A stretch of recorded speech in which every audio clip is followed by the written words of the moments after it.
It was mid-morning on a long-haul flight, and I had finally settled into my window seat, preparing for work and relaxation. The cabin was quiet. Passengers were reading, sleeping, or quietly chatting, when suddenly, the calm was shattered. A baby in the row ahead had begun to struggle, showing signs of respiratory distress. Flight attendants immediately sprang into action, preparing emergency oxygen and alerting the pilot to request priority landing.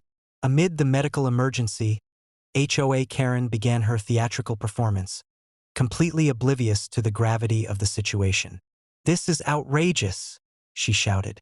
"I paid for an upgraded seat. I demand to be moved to first class right now. This delay is unacceptable." I turned to her calmly. "Ma'am, someone's life is at stake. Your seat preference is irrelevant. Please cooperate so the crew can save a life." Her teenage son slouched beside her, muttering, "Mom, maybe you should let this go."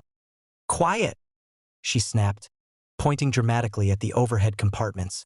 "Rules are rules. I have rights." The flight attendants worked quickly to stabilize the infant, providing oxygen and monitoring vital signs. I leaned slightly toward Karen, speaking quietly but firmly. "Your behavior is distracting the crew from a medical emergency. Step back and allow them to do their job." Karen waved her arms, clearly expecting compliance from the crew. "I demand compensation. I want my seat. I paid for first class. This is unacceptable." Lisa, sitting nearby, whispered to me, "Entitlement may be loud, but it carries no weight in real emergencies. Calm authority and preparation are what matter." The captain had already radioed the nearest airport, and medical personnel were on standby for an emergency landing. Despite the looming crisis, Karen continued to scream about compensation, fines, and seat upgrades, clearly believing that her outrage should take precedence over a baby's life. Her son muttered again, clearly embarrassed, "Mom, this is serious." I stepped closer to her again. "Ma'am, this is a life or death situation. Your seat, your fines, and your complaints are irrelevant. Please comply immediately, or you will face consequences for interfering with emergency procedures."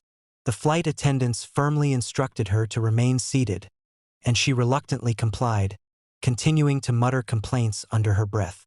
The cabin crew efficiently managed the situation, attending to the baby and keeping other passengers calm.